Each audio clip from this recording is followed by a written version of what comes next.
నమస్కారం శ్రీ సత్య ప్రేక్షకులకి శుభోదయం. నేను నారాయణ రెడ్డి. మనం ప్రతిరోజు దినపత్రికలోనే ముఖ్యమైన అంశాలను విశ్లేషించుకునే కార్యక్రమం కాఫీ టైమ్ సిప్ అండ్ టీకి స్వాగతం. మరి ముఖ్యంగా ఈరోజు మహాశివరాత్రి పర్వదినం, అదేవిధంగా అంతర్జాతీయ మహిళా దినోత్సవం. ఈ రెండు సందర్భాలను పురస్కరించుకొని శ్రీ సత్య న్యూస్, అదేవిధంగా శ్రీ సత్య సిబ్బంది మేనేజ్మెంట్ తరపున అందరికీ కూడా భక్తులకి, శ్రీ సత్య ప్రేక్షకులైన మహాశివరాత్రి భక్తులకి, అదేవిధంగా నారీమణులకి అందరికీ కూడా శుభాకాంక్షలు తెలియజేస్తుంది శ్రీ సత్య నెట్వర్క్. మరి ఈరోజు ముందుగా మన కార్యక్రమంలోకి ఎంటర్ అయ్యే ముందు ప్రధాన దినపత్రికలైన సాక్షి, ఆంధ్రజ్యోతి, ఈనాడు ప్రధాన వార్తలు ఏంటో చూద్దాం. ఆ తర్వాత మన ప్రకాశం జిల్లా వార్తలకు సంబంధించిన ముఖ్యమైన విశేషాలు ఏంటో చూద్దాం. ముందుగా సాక్షిలో చూస్తే పొత్తుపై నేడు స్పష్టత. అమిత్ షా, నడ్డాలతో చంద్రబాబు, పవన్ భేటీ. తాము అడిగిన సీట్లు ఇవ్వాల్సిందేనన్న బీజేపీ అగ్రనేతలు. ఏ షరతులైనా అంగీకరించి పొత్తు ఖరారుకు చంద్రబాబు, పవన్ కళ్యాణ్ ప్రయత్నం. నిన్న చంద్రబాబు, పవన్ కళ్యాణ్ ఇద్దరు ఢిల్లీ వెళ్ళారు బీజేపీ పెద్దలను కలవడానికి. ఆ సందర్భంగా పొత్తుపై ఇంకా స్పష్టత రాలేదు. ఈరోజు వచ్చే అవకాశం ఉందని చెప్పేసి తెలియజేస్తున్నారు. ఇక చేయూత పండగ. మహిళా దినోత్సవ వేళ అక్క చెల్లెమ్మలకు సాయాన్ని అందించడం ఎంతో సంతోషాన్ని ఇస్తుందని చెప్పేసి నిన్న అనకాపల్లి సభలో సీఎం వైఎస్ జగన్మోహన్ రెడ్డి తెలియజేశారు. ఆ సందర్భంగా 18.36% ఎన్పిఏలతో చిన్న భిన్నమైన పొదుపు సంఘాలకు మనం ఊపిరి పోసామని చెప్పేసి ఆ సందర్భంగా జగన్ వ్యాఖ్యలు చేశారు.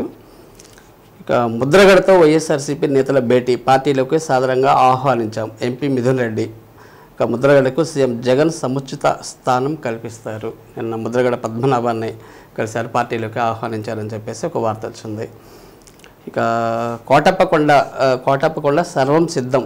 ఇక మనకు తెలుసు కదండి, ఈరోజు మహాశివరాత్రి. అన్ని ఆలయాలలో కూడా శివరాత్రి సందర్భంగా ప్రత్యేక కార్యక్రమాలు జరుగుతాయి, గొప్ప ఊరేగింపులు ఇవన్నీ జరుగుతాయి. దాని సందర్భంగా కోటప్పకొండ సర్వం సిద్ధమైనట్లు ఒక వార్త వచ్చింది. శివరాత్రి సందర్భంగా తిరునాళ్లకు లక్షలాదిగా తరలిరానున్న భక్తులు అని చెప్పేసి. ఇక ప్రగతి దిశగా బాలికా చదువు. వైఎస్ఆర్ జగన్ ప్రభుత్వం కల్పిస్తున్న సదుపాయాలతో ప్రభుత్వ పాఠశాలలో విద్యను అభ్యసిస్తున్న బాలికలందరూ కూడా సంఖ్య భారీగా పెరిగిందని చెప్పేసి ఒక వార్త వచ్చింది. ఇవి సాక్షిలో వచ్చిన ప్రధాన వార్తలు. ఒకసారి ఈనాడులో చూస్తే ఆమె స్ఫూర్తిని అందుకుందాం. ఈరోజు మహిళా దినోత్సవం సందర్భంగా మహిళలపై, నేడు అంతర్జాతీయ మహిళా దినోత్సవం సందర్భంగా మహిళలపై ఒక ప్రత్యేక వ్యాసాన్ని రాశారు. మహిళలు ప్రపంచంలో ఎంతగా ఆర్థికంగా కానీ లేకపోతే మానసికంగా కానీ ఎలా ముందుకు అడుగు వేయాలి, ఎలా వాళ్ళు అనుకున్న లక్ష్యాన్ని సాధించాలి అనే దానిపైన ఒక వ్యాసం రాశారు ఈనాడులో. ఇక అక్కా చెల్లెమ్మల్ని మర్చిపోయారా? మహిళల నైపుణ్య శిక్షణలో వైకాపా సర్కారు నిర్లక్ష్యం. రాష్ట్ర వ్యాప్తంగా కలతప్పిన మహిళా ప్రాంగణాలు అని చెప్పేసి ఒక వార్త వచ్చింది. ఇక సీట్ల సర్దుబాటుపై నేడు చర్చ. అమిత్ షా, నడ్డాలతో చంద్రబాబు, పవన్ భేటీ. సేమ్ వార్త ఇందాక మనం చెప్పుకున్నాము.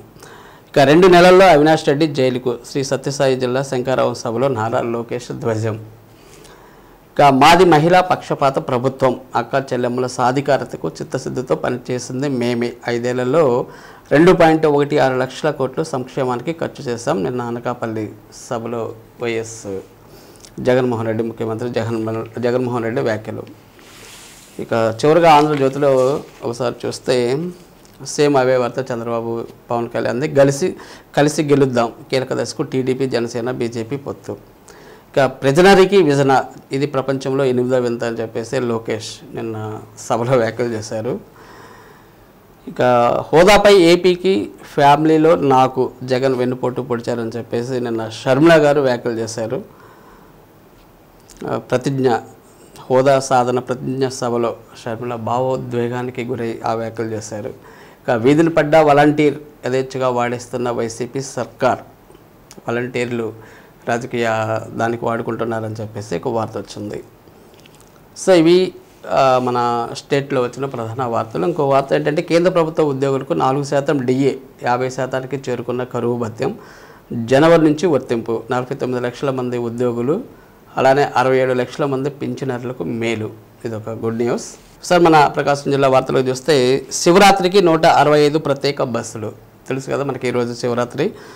ఈ సందర్భాన్ని పురస్కరించుకొని మనకు ప్రతి సంవత్సరం కూడా ఆర్టీసీ ప్రత్యేక బస్సులను ఏర్పాటు చేస్తుంది వివిధ ప్రాంతాలకు, ముఖ్యంగా మన జిల్లాలో కానీ అవుట్ ఆఫ్ డిస్ట్రిక్ట్స్లో కానీ. సో ఈ సందర్భంలో ఏంటంటే మహాశివరాత్రిని పురస్కరించుకొని భక్తుల సౌకర్యార్థం 165 బస్సులను శ్రీశైలము అదేవిధంగా కోటప్పకొండకు నడుపుతున్నట్లు జిల్లా ప్రజా రవాణా శాఖ అధికారి బి సుధాకర్ రావు నిన్న తెలియజేశారు. సో ముఖ్యంగా ఏంటంటే కోటప్పకొండకు మనకు ముఖ్యంగా ప్రధానంగా కోటప్పకొండ ఎక్కువ భక్తులు వచ్చేది అక్కడికి, కాబట్టి కోటప్పకొండకు ఒంగోలు నుంచి 45 ప్రత్యేక బస్సులు ఏర్పాటు చేశారంటే. అలానే శ్రీశైలానికి ఒంగోలు నుంచి ఒక 15 బస్సులు, పొదిలి నుంచి 25, మార్కాపురం నుంచి ఒక 80 సర్వీసులు ఏర్పాటు చేశారని చెప్పేసి తెలియజేస్తున్నారు. ఇక కనిగిరి నుంచి భైరవకోనకు, కనిగిరి దగ్గర సిఎస్పురం దగ్గర భైరవకోన ఉంది కదా సిఎస్పురంలో, సో అక్కడికి ఒక 20 బస్సులు, పొదిలి నుంచి రామతీర్థానికి ఒక 10 బస్సులు నడుపుతున్నట్లు సో మనకు సుధాకర్ గారు తెలియజేస్తున్నారు. కాబట్టి భక్తులు వీటి మీద ప్రత్యేకంగా మళ్ళీ ఎక్స్ట్రా ఛార్జీలు ఏమి ఉండవండి. సాధారణ బస్సుల్లో ఛార్జీలు ఏ విధంగా ఉంటాయో అలానే ఉంటాయి. కాబట్టి భక్తులు వాటిని ఉపయోగించుకోమని చెప్పేసి తెలియజేస్తున్నారు. ఇక మరో వార్త చూస్తే బడుగులకు వైఎస్ఆర్ చేయూతతో అండ. నిన్న వైఎస్ఆర్ చేయూత చెక్కులను పంపిణీ జరిగింది.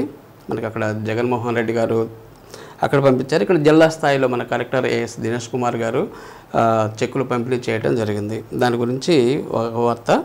వైఎస్ఆర్ చేయూత పథకం ద్వారా పేద బడుగు బలహీన వర్గాలకు చెందిన మహిళలకు ప్రభుత్వం ఆర్థికంగా అండగా నిలబడాలనే ఉద్దేశంతో ఈ పథకం ప్రవేశపెట్టారని చెప్పేసి ఇది 4వ విడత.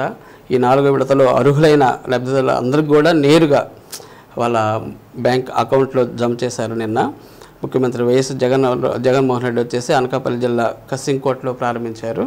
మనకి ఇక్కడ జిల్లాలో వచ్చేసి మన కలెక్టర్ గారు ఇక్కడ ప్రారంభించారు దీన్ని.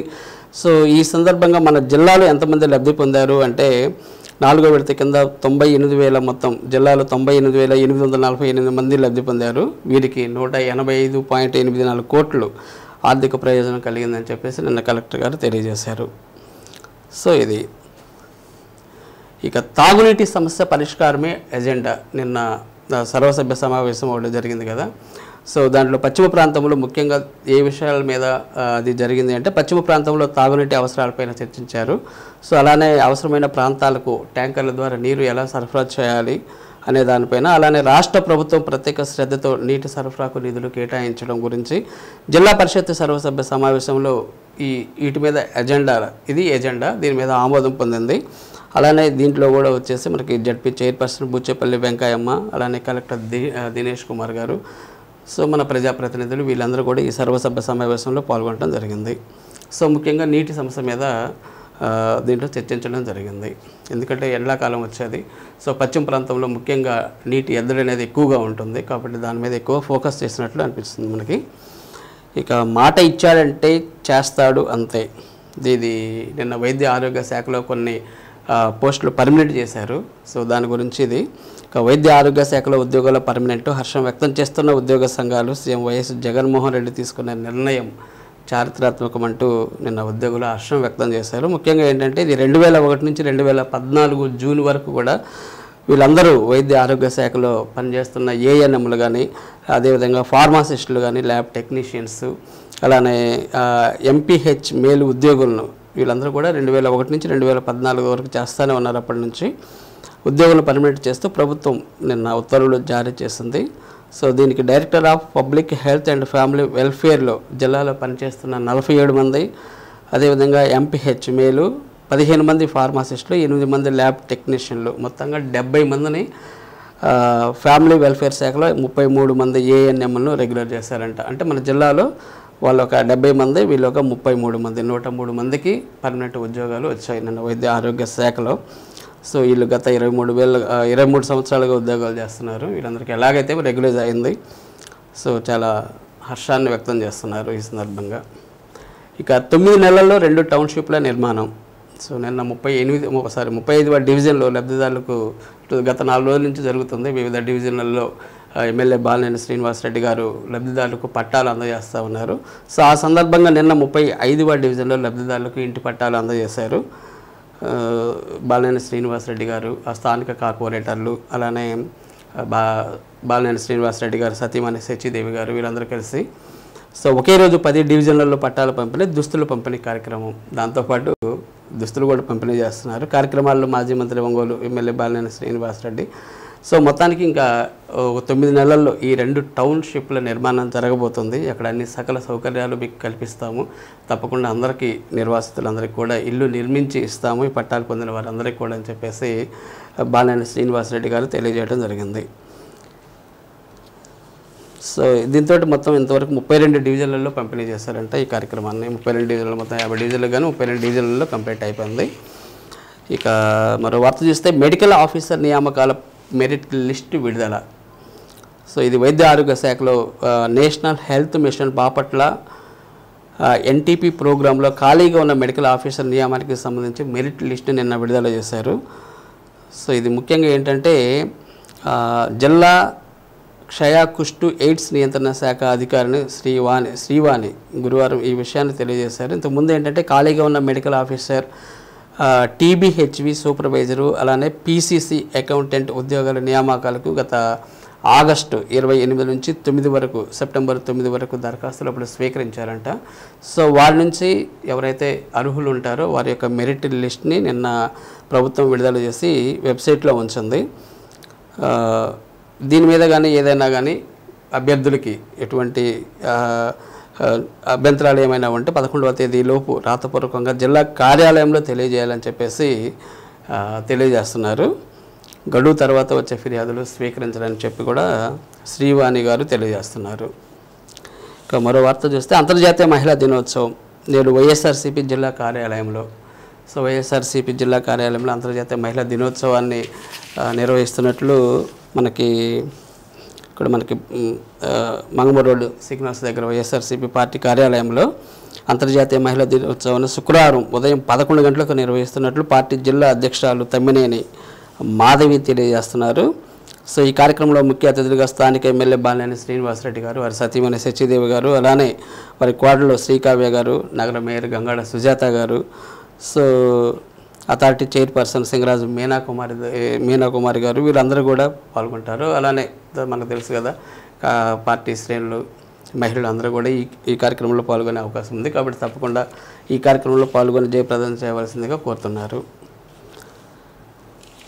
ఇక మరో వార్త చూస్తే ప్రవేశ పరీక్ష హాల్ టికెట్స్ డౌన్లోడ్ చేసుకోమని చెప్పేసి తెలియజేస్తున్నారు. ఇదేంటంటే బిఆర్ అంబేద్కర్ గురుకుల విద్యాలయాల్లో 2024-2025 విద్యా సంవత్సరానికి 5వ తరగతిలో జాయిన్ అయ్యే వాళ్ళకి, అలానే ఇంటర్మీడియట్ ప్రవేశానికి దరఖాస్తు చేసుకున్న విద్యార్థులకు వెబ్సైట్లో నుంచి హాల్ టికెట్స్ డౌన్లోడ్ చేసుకోమని మనకు తెలియజేస్తున్నారు.